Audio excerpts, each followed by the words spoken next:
Сайн байцгаана уу хүүхдүүдээ. Өнөөдөр 2020 оны 4-р сарын 10 Баасан гараг. Уран зохиолын ээлжилт хичээлээрээ та бүхэнтэйгээ уулзаж байгаадаа баяртай байна. Хичээлийн сэдэв өгүүлэлт задлал хийх аргачлал. Хичээлийн зорилго өгүүлэг гэж юу вэ? Өгүүлгийн бичлэгийн онцлог, дүрийн задлал хэрхэн хийх. Өгүүлэг нь нэг гол баатартай эсвэл цөөн тооны туслах дүрээс бүтдэг. Гол төлөв баатарын амьдрал, үйл хэргийн нэг жижиг хэсэг, учрал тохиолдлыг өгүүлэх ба цаг хугацааны хувьд амьдралын нэгэн агшин хормыг харуулж түүгээрээ хүн нийгмийн анхаарал татсан эг зэгтэй асуудлыг хөндсөн байдаг. Өгүүлгийн бичлэгийн онцлог амьдралын бодит хүнийг уран сайхны аргаар илрүүлдэг. Дүрийн дотоод мөн чанарыг ухаарч ойлгуулдаг. Өөрийн сэтгэлийн дотоод ертөнцийг мэдэрч нээн илрүүлэхэд чиглэсэн байдаг онцлогтой. Зохиолын задлал хийх аргачлал. Хүүрнэл зохиолын агуулгыг сайтар тогтож эргэцүүлж унших нь чухал. Ингэснээр уг бүтээлийг олон талаас нь гүн гүнзгий задлан ухаарч эргээд нэгтгэн дүгнэх нөхцөл бүрдэнэ. Үүнд үгийн утгыг тайлах, уран дүрслэлийн утгыг тайлах, зохиолын үйл явдал өрнөх, орон ба цагийн утгыг тодорхойлох, зохиогчийн үгийг тайлбарлах, баймж санаа бүхий үгийн утгыг тайлбарлах, дүрийг тодтогсон этгээд үг, хэлц үг, өгүүлбэрийн утгыг тодорхойлох, чухал санааг илэрхийлэх, үг өгүүлбэрийг ялган тэмдэглэх. Дүрд задлал хийх. Дүрийн дотоод ертөнцөөс нээн мэдрэнэ. Дотоод ертөнц нь дүрийн харилцаа хандлагаар илэрнэ. Үг яриа, үйл хөдөлгөөн, харц, донж, ажил үйлс, харилцаа, хандлага. За тэгвэл багш нь одоо дэлгэрүүлж ярив. Үг яриа гэдэг нь хүний үг яриа намун, зөөлөн эсвэл цангилсан чанга дуутай байж болно. За үйл хөдөлгөөн нь айдуу, зөөлөн эсвэл хурдан шаламгай. За хүний харц ээлдэг зөөлөн эсвэл ширүүн хурц байдаг.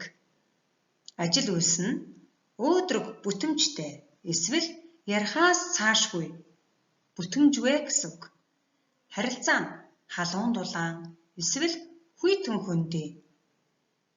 Хандлага нь нийтж эсвэл хувиа хичээсэн, ганцаардсан байж болох нэ. Ингэж бид нар тухайн зохиолын дүрд өөрийнхөө дотоод ертөнцөөс нээн мэдэрч задлал хийж болох нэ. Дүрийг хүн гэж ойлгодог хэдий ч урга амал мод чулуу ан амьтнаарч төлөөлөгдөн дүрслэгдэж болдог. Үүний цаана хүний амьдрал гардаг. Дүрийн сайн муу шинжийг хоёр янзаар тодорхойлно. 1. Зохиолоос иршлэл татах. 2. Өөрийнхөөрөө тодорхойлон бичих. Дүрийн гадаад шинжийг тодорхойлох. За энэ дүрийн гадаад шинжийг яаж тодорхойлох вэ гэхээр зэрэг харагдах байдлаар нь тарган, туранхай, өндөр, нам, хөөрхөн, муухай, тэгшхэн, майжиг гэх мэтээр тодорхойлж болдог. Тэгвэл дүрийн дотоод шинжийг тодорхойлохдоо өрөвч, зөөлөн, муу санаатай, хайлхан уян, зөрүүд гүжүү, дотуур тамиртай, гинэн итгэмтгий гэх мэтээр бид дүрийн дотоод шинжийг тодорхойлж болдог байх нэ. Эерэг ба сөрөг дүрийг тодорхойлон гаргах. Эерэг дүр нь үнэнч, шударга, итгэлтэй, сэтгэл сайтай, зөв хүмүүжилтэй, үлгэр жишээч гэх мэт хүнээс гарч болох ийм эерэг сайхан хандлагуудаар илэрч байдаг. Тэгвэл сөрөг дүр нь худалж, хулгайч, итгэл даах чадваргүй, сэтгэл муутай, хүмүүжлгүй гэх мэтээр хүнээс гарч болох муу муухай зан араншингуудтай холбогдож өгдөг байх нэ. Цэд амьд сөрөнгийн чамдаам тайм өгүүлэлгийн хэсгээс одоо задлал хийж үзүүлье. Цэма цааны ясан сав шиг цагаан хуруутай гараараа нуурын ус шиг долгиодсон хар гизгээ илээд эрвээхэн далавч шиг ирээн мэдсэн альчуураараа янзхан нарийнхан хүзүүгээ ороогоод салхинд гангасан хонгор зул цэцэг шиг гунхалцсан сууж байна.